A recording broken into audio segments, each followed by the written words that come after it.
Maybe you've just bought Ableton and you feel a bit confused of all those options in there, and I was too. And I would show you, in my opinion, the 7 most important things you need to know if you want to start with music production in Ableton. And by the end of this video, you should know the basics of Ableton, the most important menus, and you can start right away producing your own tracks.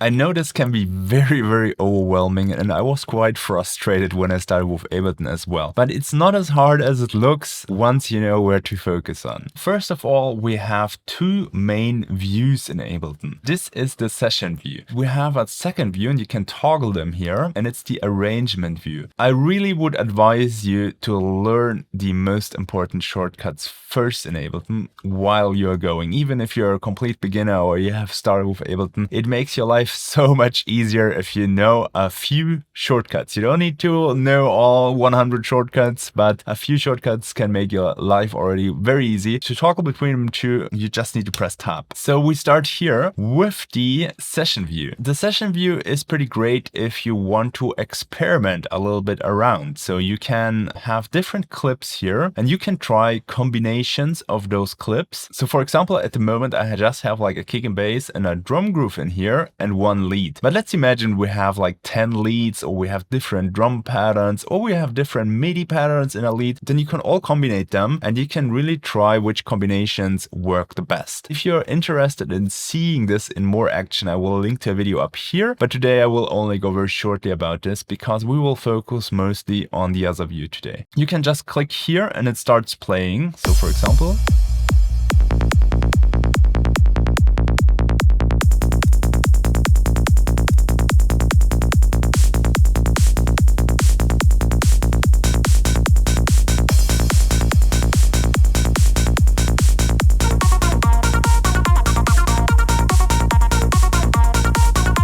so that's basically what you can do. I guess you can imagine if we have more elements, this gets a little bit more complex. And you can also trigger like whole rows here by using this button.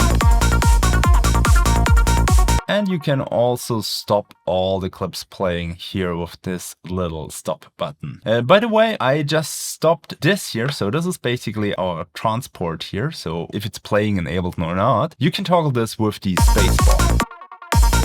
Or you could also click here and stop it like that. And if you want to record new stuff, and we will look later at this, then you can use this little record button. I will also go a bit about the whole thing over here. For now, we will switch to the arrangement view. As you remember, pressing tab switches to the arrangement view. And then the arrangement view, this is actually more like a timeline based thing. So like a sequence, you could say. On the top bar here, we have bars, and music is organized in bars. So it's 4 beats, so 4 kick drums are usually 1 bar if you're on a 4 on the 4 beat. Down here we have a timeline. So for example, we could say that a track, in Psytrance at least, it's like around 7 minutes 30. So we have like 273 bars in which we can lay down our musical idea. It can be less, it can be more. This is basically your whole canvas for your musical idea. And that's where I would really start first if you're just starting out with Ableton.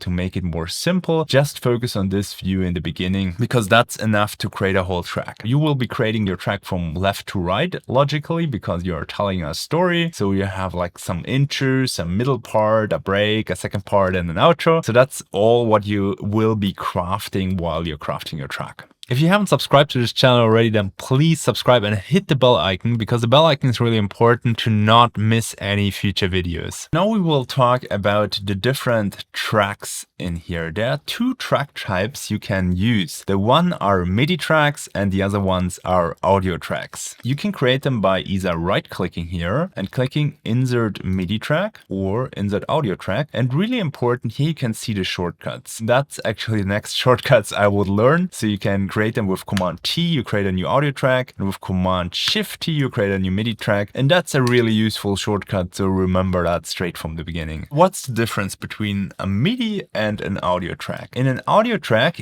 you use something which has already been recorded. For example, you buy a sample pack and there are different samples in them. Another artist already created in his studio for you. You download this, then you can use this. So for example, like melodies or drums are usually recorded. So you can just place them in here. To give you a quick example, we have here snares. And you just take one you like and you drag it in. Here you can solo a track. We will play it and it just plays. So that's more or less the main thing you can do with an audio track. You can place audio samples in there, which you already got from Ableton or from any other source in the internet where you downloaded it. Then we have MIDI tracks. What is actually MIDI, or what is it used for? With a MIDI track, you can put pitch over time. It sounds very complicated, but it's actually very easy. So pitch are your notes, your piano roll. So if you have ever seen a piano, then you have like your keys here. And for example, we could put in a pitch of C, and then we could put a pitch here of C#3 and a pitch of D#3, for example, and so on. So basically we are creating a sequence of pitches over time. So that's what you can do with a MIDI track. But of course, in a MIDI track, you don't have anything which is already recorded, and yet there are exceptions on that. Like for example, you can have a drum rack which has recorded samples in which you can then also trigger over MIDI. I don't want to get too deep into that. Let's say you have a synthesizer, like a virtual instrument, piano, for example, a virtual piano which makes piano sounds. Then you can use this to play your melody. But we will go deeper into that later in this video.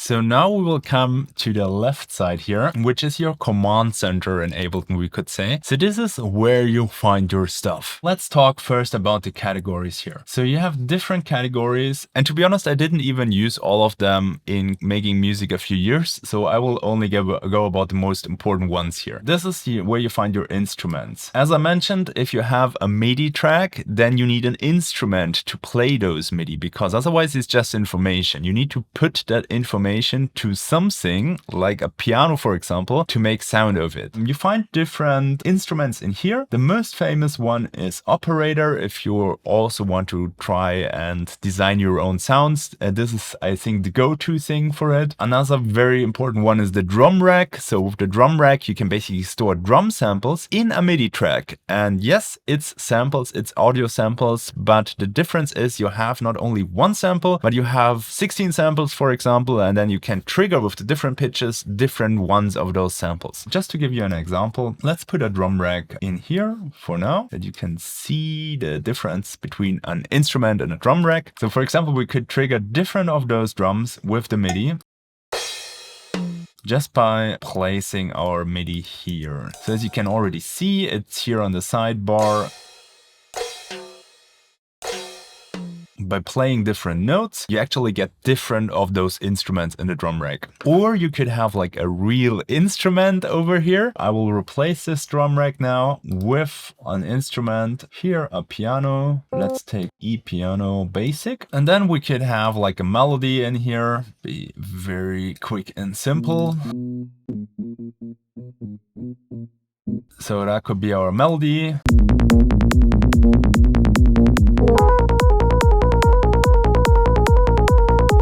So that's basically what you can do with instruments. And we will come in a second to how to do this a little bit more detailed. For now, I want to really focus on this side. Then we have audio effects here. So effects are things which enhance the audio you already have. So for example, we have our E piano here, and you can actually see I already have some effects here by default in this chain. So for example, you can have an EQ to shape your sound. So listen to that. A compressor to manage the dynamics, or you could have a little bit more sophisticated effects like a delay, for example. You will listen that the sound repeats over time once you put that in. So that's your audio effects. So these two categories you will use the most. Then you have some MIDI effects. They can be really helpful as a beginner as well. So for example, what is the most important one is here scales. So you can find some scales. Let's say we could find, and you can basically type stuff in here if you want to look for stuff. Here, for example, put in the harmonic minor scale. And what it does, no matter what notes you put in here, it will convert it to the minor scale in the key you put in here. I don't want to go into detail about all of those MIDI effects. Just check them out. Write me in the comments if you want to learn more about specific one. There are some effects basically which alter your MIDI to make a new MIDI, and usually they are combined to some music theory rules, like for example the scales here, or you can also create chords with that MIDI effect. You can pitch it up or down. So for example, if I put this one, everything plays 1 octave higher. So pretty cool stuff in there. I use it a lot here. Then the next thing is plugins, and it will become a very important part of your music journey later. And in the moment, I would advise you to only get one plugin. One external plugin is enough. If you have all those Ableton tools, I think there are different packages with Ableton, but if you have the suite at least, then don't buy too much stuff in the beginning. It will just confuse you. It will make your journey way harder. You will have too many options to make music, and in the end, you will end up not making music. The thing you could get here, this one, for example, is free, and it's a really good virtual synthesizer. So what does virtual synthesizer basically mean? It's a virtual instrument. So you are synthesizing, you're creating sound out of thin air.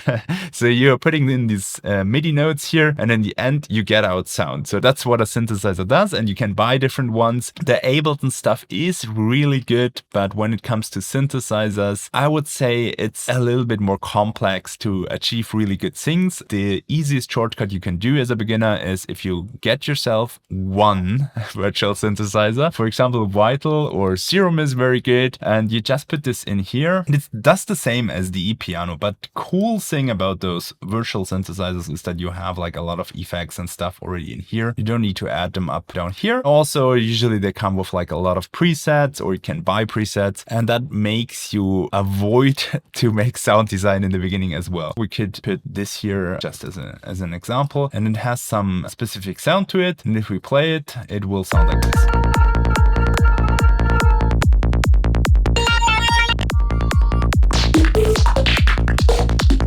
I mean, maybe this didn't really persuade you, but it depends what sound packs you have, and I'm pretty psytrance, so it's a little bit more alien everything, but if you're looking for a beautiful piano, you can also buy that as a synthesizer. Anyways, here you find all your plugins. The rest, to be honest, I would say is not so important in the beginning. Down here in places, you can organize your whole stuff. So basically you have a user library. You are free to organize this in any way you want. So up here you have more kind of like the factory stuff and stuff you did buy, like virtual synthesizers. And down here you can put all your sample packs and different things, which we won't talk today about, like Ableton racks. But just so you know, this is basically, you could say, the part of your hard drive which is dedicated to music production, in which you put everything in which you might use here. If you don't have anything in the beginning, don't care too much about that. Just remember that you can put your stuff here. And you also find your current project here. I do store stuff here in the current project as well. I have a dedicated folder for that. That helps you to find stuff. Also, I have my projects down here, as you can see. So I have finished projects, project in progress. So it's a little bit of a workflow thing. If you're interested in my workflow, I will link to a video up here in which you can check out more about my workflow.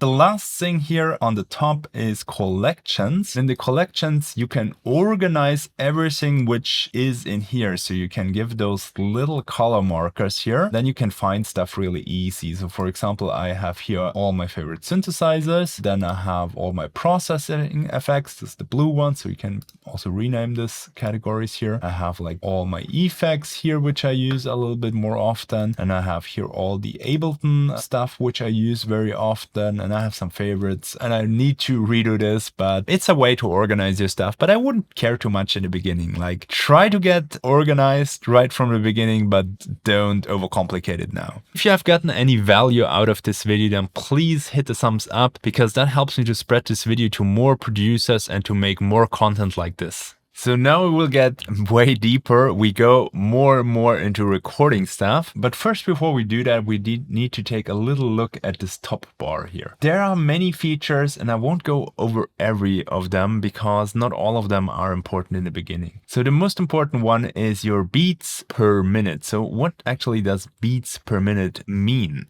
So basically, music is organized in bars, as I said, and one bar is usually 4 beats in dance music. music. So we have a 4 on the floor rhythm. So that means 4 kicks in every bar. And basically 1 kick is 1 beat. And if we have 145 beats per minute, then we have 145 kicks per minute. So if we would select like here from minute 1 to 2 and we would count all those kicks in here, then we would have 145 kicks playing. That's basically the speed of your music. Here you can see that's the 4/4 rhythm. I don't think many of you need to change that if you're not doing classical music or something. Then we have here a metronome. This can help you when you record stuff with a MIDI keyboard to get the timing right. And we have a count in, so you can say it should give you some time before it starts recording. Then you have the sound of it, and then you have in which rhythm it's beeping basically. So in the classic one it's beeping. You can enable only while recording. You need to switch it on or off. So if it's on, it's orange, and then if we would start recording,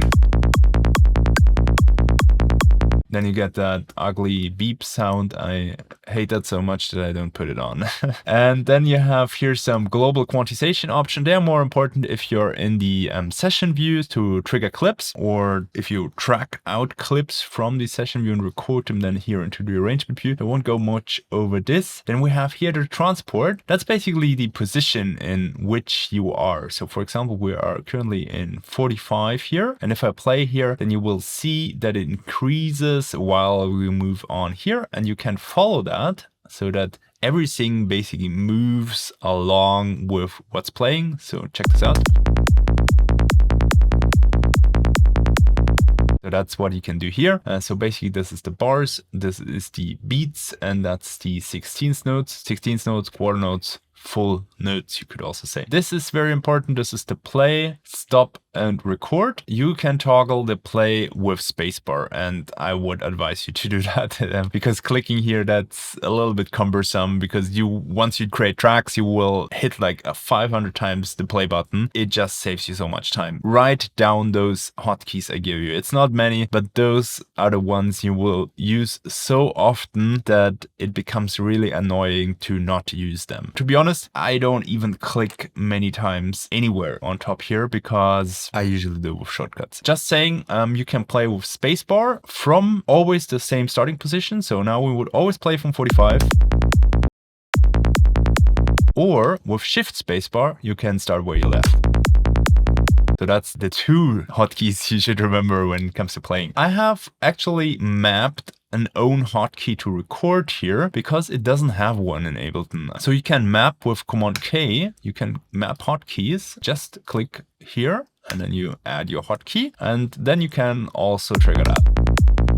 It's so much better than just clicking every time here and then going back to your MIDI keyboard or whatever you use. Then the next thing is we have here overdub recording. An overdub recording is actually a very simple concept. What the overdub does is, let's assume we have already MIDI notes. So we have played a melody, and now we can decide if we like that melody and we want to keep it and just record notes on top of it. That's what the overdub does. Or if it's off, then we are replacing this melody with a new one. Let's say you want to create a melody and you give a try and it's not what you like, then you don't use the overdub, you just record over it. Or you say this is a good melody, but there's something missing, or you just deleted some notes because it didn't sound so well, then you can bring them in with overdub. To make a quick example, if you hit Command Shift M, then you create a new MIDI. Let's put a simple note in here. And if we have the overdub on, we can basically play notes over it. If it's off, then it will replace everything which we have here. That's simple. Then we have automation, and I will talk about automation a little bit later, and here reactivating automation. So this is recording automation and this reactivating automation. And now comes, in my opinion, the best feature of Ableton ever. And I think it's only available since Ableton 10. So if you don't find it, then that's maybe the thing. And what you can do, you can play without recording and recover what you played. So you can play as long until you reach something good and then you recover it. Let me show you really quickly.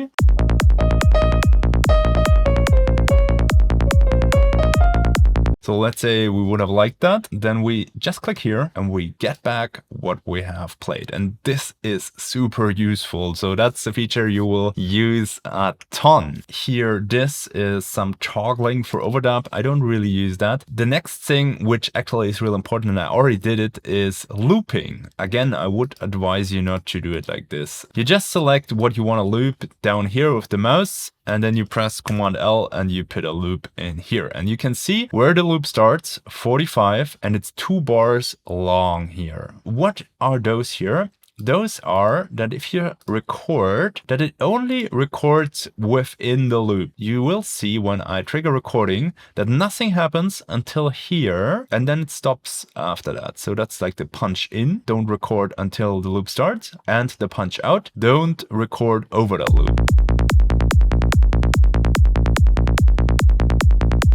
Very simple. Then there's a few little things here on the side. So this is the pen tool, and it's useful for automations. We will look at it in a second. That's the MIDI keyboard, so that you can basically with your keyboard trigger MIDI notes.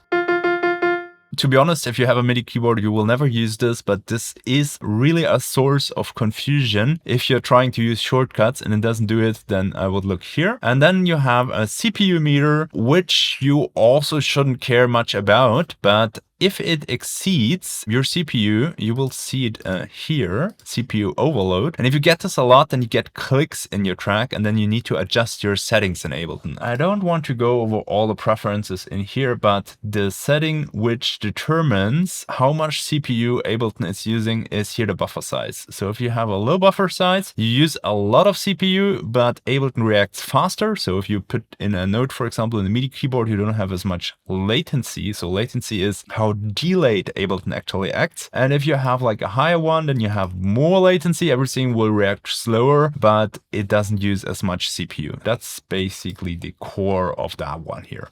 By the way, this beat, so the kick and bass and the drums you're hearing here, you can get on my new BeatStars shop. I will put a link up here and in the description box below. So if you just want to start out with your track and you don't want to care all about this mixing and finding the right samples and creating a perfect bass, if you just want to take my foundation, which I would use in my own tracks, then you can grab that one and you can use it, and you can just start with the creative part of the music. So making melodies, making an arrangement, telling a story, and making that what really distinguishes a track from another track. It's the musical idea and not the kick and bass and the drums. But you need it, because otherwise you don't have the foundation and your whole track will sound weak.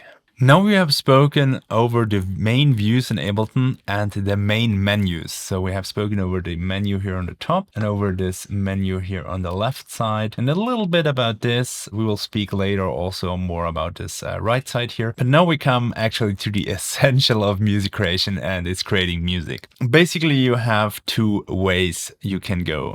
As I explained earlier in this video, you have MIDI and audio clips. If you're using external hardware like synthesizers, you will record from audio, or if you're whatever, like a guitar player and you want to feed that into Ableton, you can use the audio option. As I'm a little bit more on the electronic music domain, we will focus in this video here more about the MIDI side. There are 2 main things how you can get actually MIDI into your DAW. And the first one is by using a MIDI keyboard like this, or for example, I can really recommend you the Ableton Push, because it works very, very nicely together with Ableton. I use it every day when I create music. So I will put a link in the description box below about the Ableton Push, so where you can find it, what it costs, but it's a really good device. I can recommend it. It's like natively woven into Ableton. As I mentioned, with a record with a MIDI keyboard, then you can use that capture feature. So we basically set a loop, you let everything play, like your kick and bass and the drums once you created that, and then you start typing in melodies, and at some point you will find something which sounds good, and then you capture it with that capture feature and you got it in your DAW. But now we want to look at a little bit more programmatical approach, because that's actually the same thing which you will do once you have captured a melody. So for example, you try a little bit around with your MIDI keyboard, you find something which sounds nice, you captured it, and then you will work in this view here. And this view also may look a little bit overwhelming in the beginning, but let me explain it very simple. As you remember, music is organized here in beats per minute, and 4 beats per minute minutes is our 1 bar. So that's also what you usually want to set for your MIDI clips. So you want to have something which repeats over time. So you can loop this, and there's 2 ways how you can do this. And my favorite one is actually with a shortcut. So you just select the time you want to loop here, then everything gets blue, and you press Command L and you have a loop. The second option is that you can drag this here. So once you have set this loop to on, actually you can drag it before as well, but it won't loop. Only if this is activated and you also see the color over here, then it's only playing this loop here. And to make it like a little bit more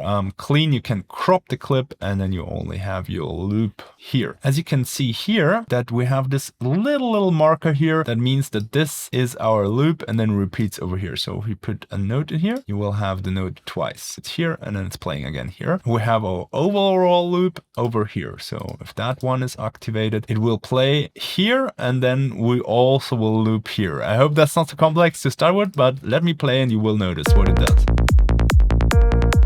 That's what we got now. But way more important, if you want to take a little bit deeper look into music theory, I will link to a video up here. To make this very quick, usually you make a track in a key. So for example, this track, because the kick and the bass plays in A sharp, or mainly the bass actually. The key of our track is A sharp. And then you have a scale, and a scale is just a subset of notes. So you have all the notes here on the left side, so all your MIDI keyboard, and you see already here that some of them are marked in a color, and that's your sub-selection. That's basically a scale. So I took here the A sharp Phrygian scale, and there's a very useful button over here, and it's called scale. And if you put that in, then you will only get displayed the notes in your scale. And if you're beginning to start making music, I would advise you to only use the notes of your scale first. If you get more advanced, you will break this rule and you will use notes outside of the scale. But believe me, the error using too many notes out of the scale is usually bigger than not using notes out of your scale. So we will start simple like this. Then you could either have start with some notes you already captured from your MIDI keyboard, or you just go by listening and create your melody. So you're just playing the track here.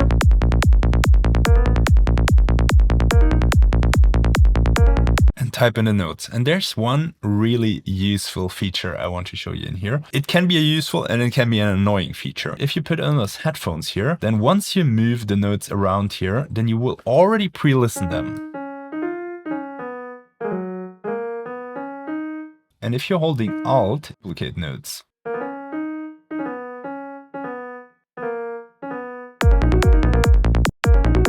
And if you're holding Shift and put the arrows up and down, you can move notes by an octave.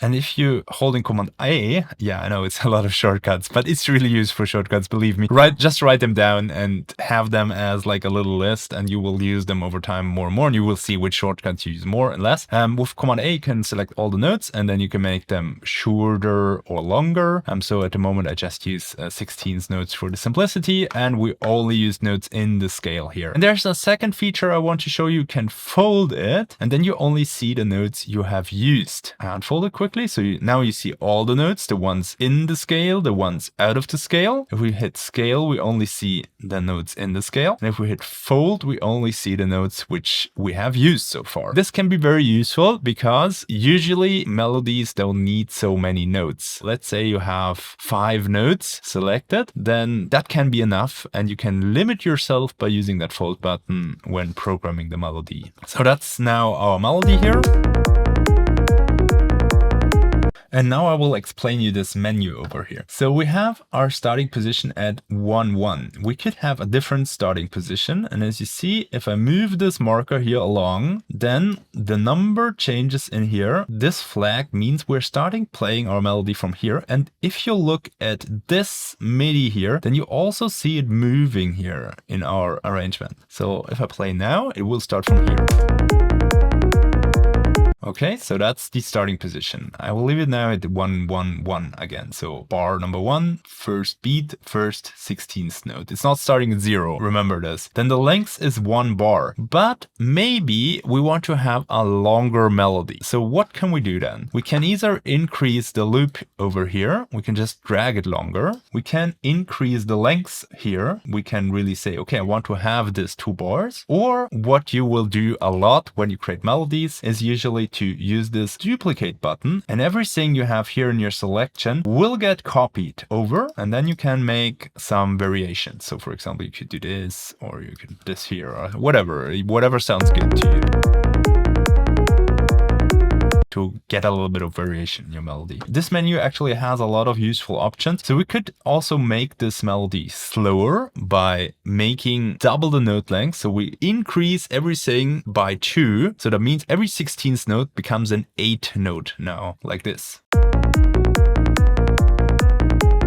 We could half it, so as we have doubled and halved it, now we are 16th notes again. I wouldn't go shorter than 16th note usually, but if you have programmed your melody very slowly with the keyboard, and then you can reduce it like this. We can reverse sections, so that's very useful. As I mentioned, when we copied stuff over, then you can do little things like this. Just select the notes and reverse them or invert them. So reverse is basically the horizontal and invert is the vertical axis. So reverse will be that the E is over here and the A is over here, and invert is that the E comes on top. Now you see it with the axis, so that's basically what it does. We have here the velocities down there. So what is the velocity actually? The velocity is the loudness at which your notes play, and this is a little bit complex sometimes because it depends on the preset in your synthesizer. Not all presets or synthesizers have the velocity mapped to the loudness, but usually it's the loudness. So let's try this. You see, down here it's more soft.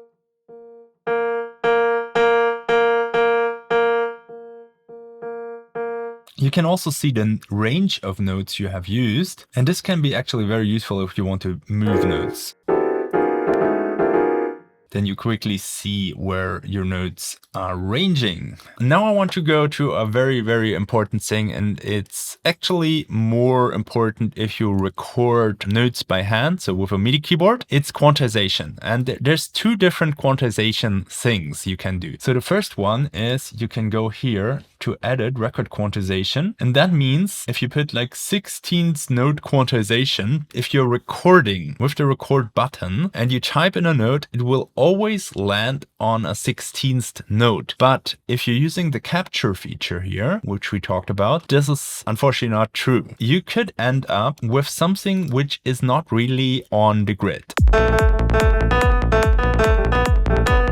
So like this, you can see the notes are anywhere, but not really here on that little grid things here. And what you can do, you can select all those notes here, and then you can go right click, quantize, and quantize settings. And this is a shortcut you also need to remember because it's really important. So with Command-Shift-U, you get your quantization settings and you can quantize them to the start of the grid and to the end of the grid and in the measurement you select. So for example, I usually use the start 1/16 and the amount is 100%. So that's how precise it does it. So in some music genres, you want to have the notes a little bit off the grid, not too much, because then they won't really make sense and they will sound fuzzy. But on some genres, you want to have that humanized touch. In Psytrance, you don't want to have that. You will put it 100% on the grid, but only on the starting point. The endpoint is not that important. Once I click apply, you will see that this note starting points move to the closest point in the grid. So for example, this B2 should move over here. This here, we don't know, it's quite in the middle. This here will move to this one here, and this one will move here. Everything is on the grid again. You need to check if that was your intention. Maybe you wanted to have this note over here and not here. So that's something you will need to check and move then. But this is a very, very useful shortcut. And if you don't have it, usually your music sounds kind of like fuzzy and it doesn't really translate a message. One thing I didn't really show here, because this is now a 16th grid, but you can change also the grid size here. With a right click, you get this little menu here, and then you can say, okay, I want to have like an 8-note grid, just like the visualization. The notes won't move. It's just a grid. Like you see, it's finer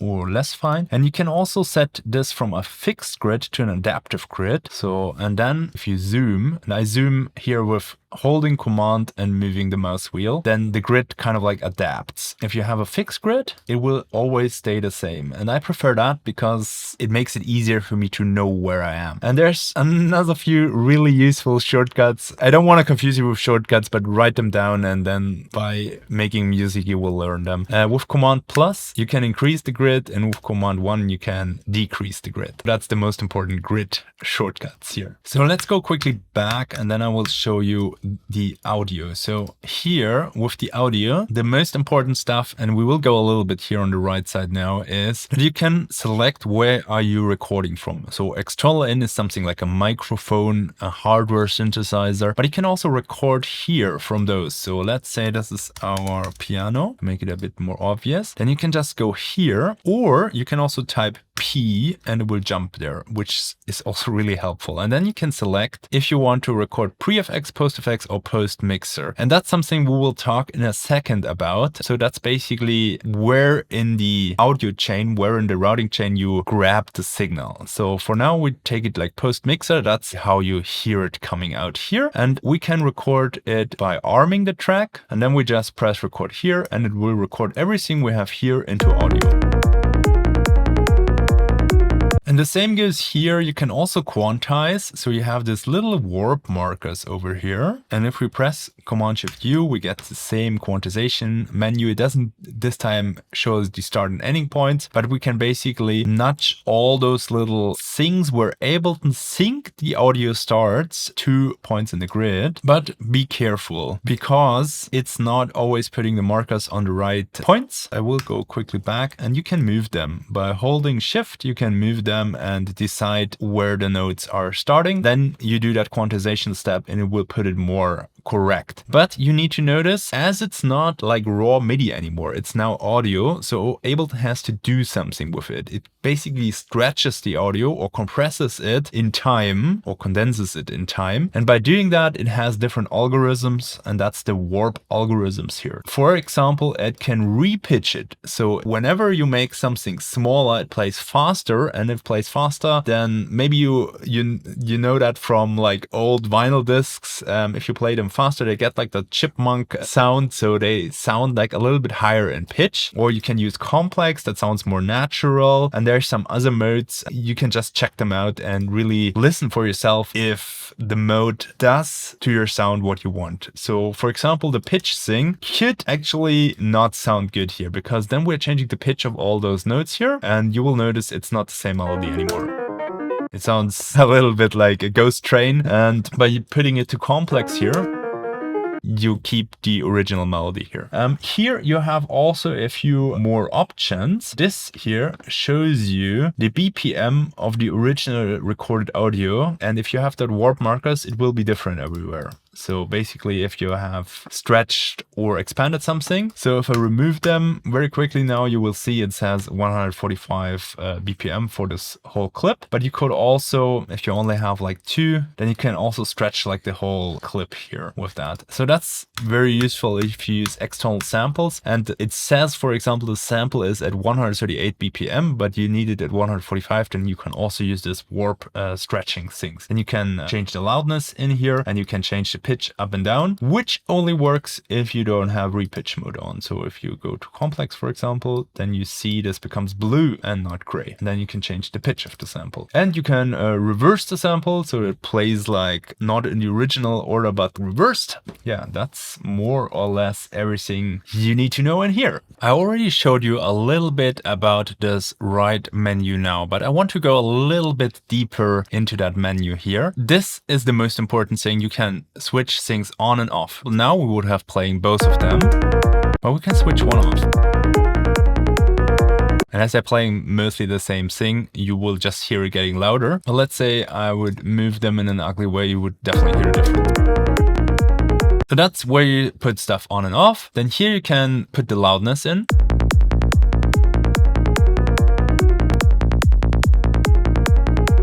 Here you can solo things so that you just hear the sound, not the kick and bass anymore. That's really useful if you want to do like little tweaks, like let's say sound design things, then you can solo this, or if you're processing the sound with audio effects, then that you can have like a closer look at the sound, like a closer hearing at the sound, what it really does, you can solo this. Then here we have already talked about is the arm. If a track is armed and you hit record, you will record in that track, and you can also arm multiple tracks by pressing Command and selecting one. I just click like this, it does this, and if I hold Command, it will select multiple ones. Then you can pan it, so you can make the sound appear only on the left or on the right side. And you can also split this here, so that you say how much left and right you want to have. And here, this is for recording mostly. So that's basically, you can leave this in auto in the beginning. I think that's totally fine for recording or on off. So that basically means if you already hear it all the time while recording, or not even when recording, just when playing. Here you can set in, auto and off. So that basically means if you have armed your track, if you hear it. So I usually leave this in auto or on off. In can be a little bit cumbersome because sometimes if you have microphones and you put it in, then you hear it like all the time, or if you have like armed it, then you hear it like all the time, not only when you record, and that can add to reverberation and then playing the signal up and up and up, and it's not really nice. So put this just in audio, auto or off. As you see, if it's an off, it still plays it if I play here.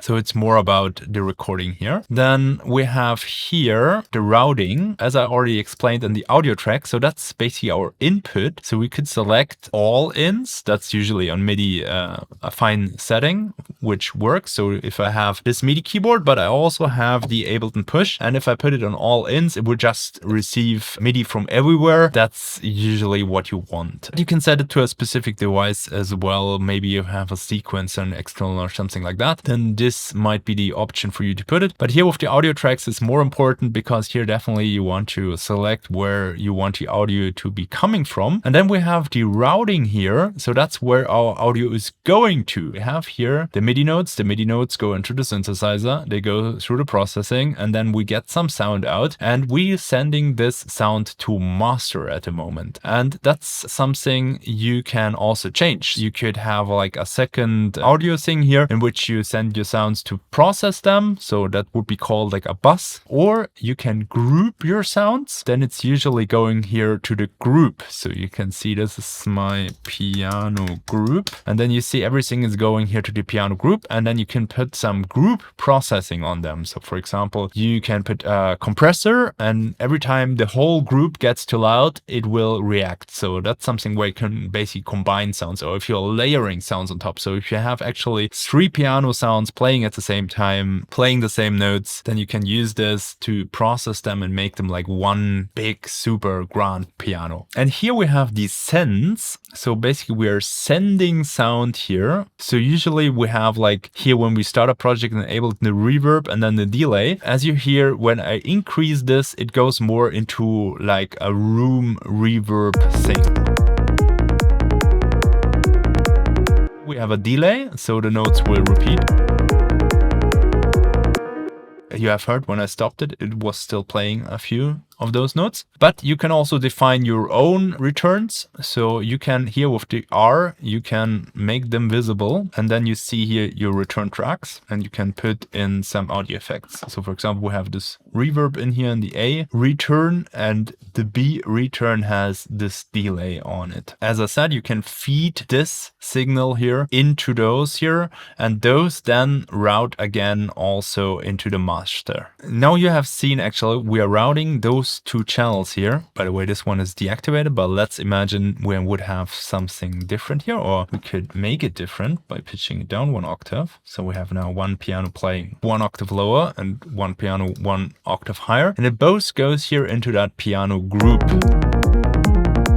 This piano group then goes into the master. And notice we can do the same things we can do here also on the group. So we can also put the reverb on the group and not only on one of those. And we can also put the delay on the group, and we can also pan the group, and we can mix the group. We can put it on and on solo. But the group now goes to master. Here in the group, this top thing is not where the sound is coming in from, it's where the sound is going to.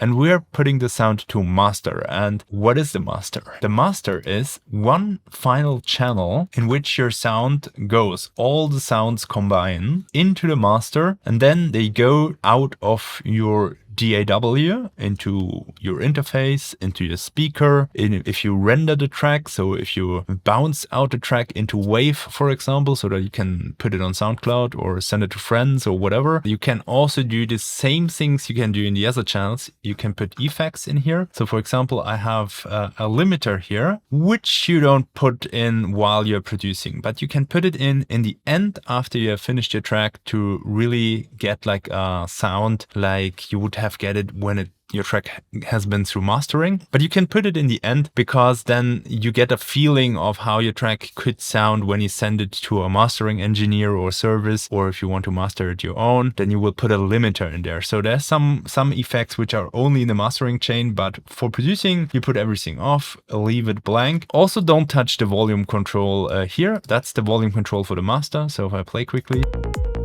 you can basically turn your whole track up or down, but I would advise you to not do that.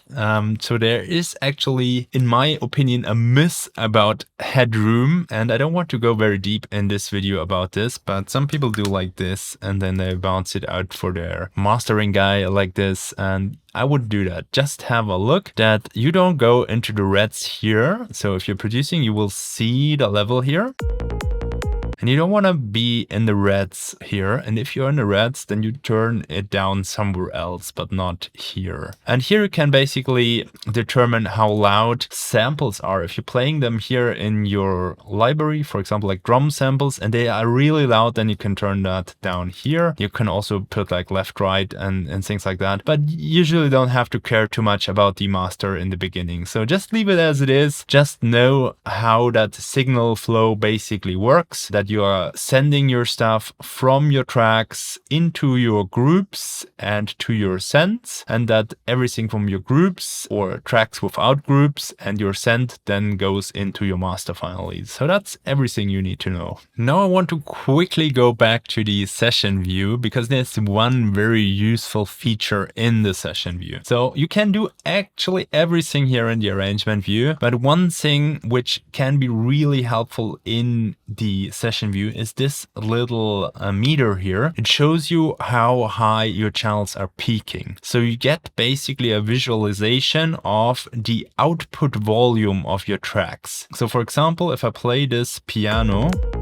it says it's peaking at minus 14.7. And sometimes you can really see, let's say I put this too loud here, that you get really high peaks. And what is a high peak? A high peak is usually a peak that goes over the kick level. In electronic music, usually the kick has the loudest peak with basically no exceptions. That should be where your level is. You can use this view to listen one time through your whole track and then look if there's something really going nuts in here, like this one, and then you can dial it down. But to be honest, this dialing down here is also easier in this view where you have those numbers here. You can type them in. It's a bit cumbersome in my opinion to do it with that marker here, as you like. And now I want to quickly talk about automation and envelopes, because that's what makes your music really interesting. It's basically changes in your sound over time you can program in. So besides the notes you have, you can also change the expression of the instrument, for example. So let me show you quickly what it does. We have this 303 acid synthesizer here, and as you can see, there are these three parameters here: resonance, cutoff, and decay,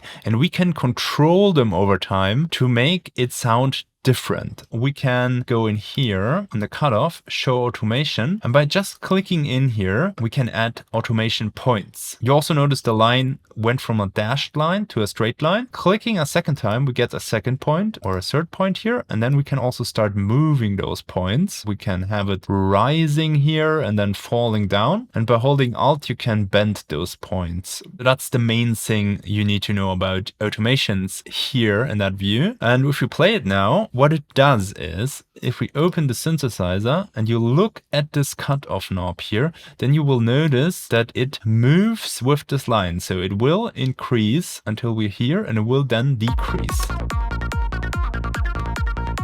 That's what you can do. And a lot of those external VSTs don't have the parameters mapped. And there's an easy trick how you can make them automatable, because to make them automatable, you need to have them here in that little area. You just need to click configure. Once you click configure, you can just grab any knob here. For example, we don't have the accent here. And once you click on it, it will appear here. And if you have accidentally clicked at something, you can just remove it with delete, and don't forget to put the configure off, because otherwise you will put everything in here which you touch, and you might not want to do that because it becomes not so organized. Then you only want to have the things you're actually touching here. You can also record this by having this on, and if you record and have this option on here and the overdub, because you don't want to delete your MIDI track while recording, then you can move this here with the mouse or with a MIDI keyboard if you have some knobs on it, and it will keep that recording here. Like this, for example. Then once we play it. And a very useful trick is actually that you have this here, this XY control, where you can put those parameters on. And now we can basically move them by moving this. So if we move here to the right and left, we are moving this here. So that's our X axis, and this is our Y axis. So that can be very helpful if you want to record out automations. Just make sure that you have this option on and the overdub. And now we come to the third option here, which I didn't explain before. As you can see, once I start moving it, the original curve we recorded before becomes grayed out. By just clicking this, you bring it back. You can also bend automations. So if you have an automation like this, you press Alt and then you bend it, and you can make it like curved. And this really will enhance your sound. So in the beginning, don't focus too much on it, but let's say once you created your whole track, you can really think of how you can make the journey more interesting and develop the sound. So make it, for example, like less bright in the beginning of a part and then getting it brighter over the part. Or you can also automate those sends here, for example. So you can say at the beginning, I don't want to have reverb, and in the end, I want to have some reverb here. So that you can do to blend your sound a little bit more. To make that a little bit more obvious, let's use like a larger reverb here, then you will really hear the difference. You still hear that sound over here.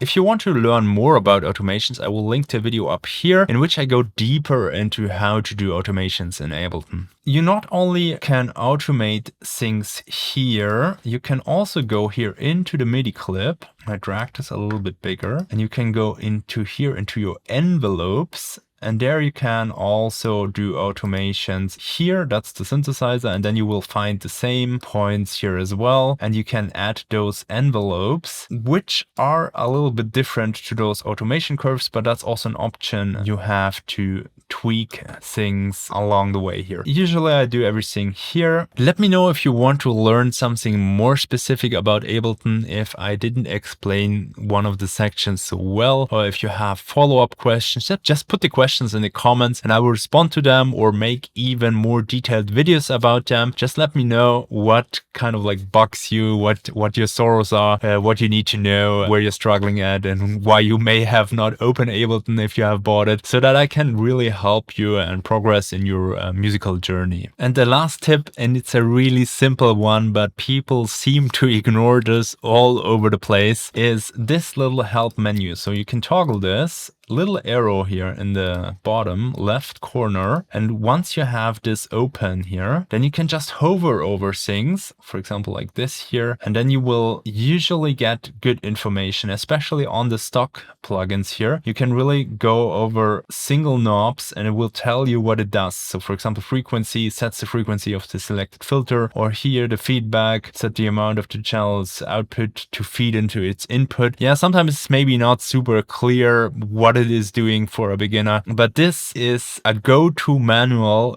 wherever you hover over, and it's so useful in learning stuff. So really try to explore Ableton with this little helper menu. And if you get really stuck, what I would recommend you is Googling for the manual. So you put something like Ableton stock delay manual, and a lot of times you're not landing where you want to go, but you're landing in the right page at least. And then you need to dig through that menu here. You will see here delay, and you're very quickly at where you want to be. The manual is very, very extensive, and it can be a bit frightening to open it. So that's why I usually Google the device name and look in the sidebar to find very quickly what I want to do. So nobody's reading that whole manual, but I really recommend you to look inside. There's so many things even I discover after making years and years of music, which I haven't known before because I just didn't use them a lot. And a lot of times you don't need things while producing, but then you level up in your producing and suddenly certain features become more interesting than before. Always spend some time also in learning the basics and going over the manual. That can really help you in your journey and make it easier to learn the DAW. If you just have started out in making music, but you're not so sure where you should focus on, I recorded a video on how to start as a music producer in 2023. This might be really helpful for you to know where you should focus on in your journey, what you should learn first. So check out this video here.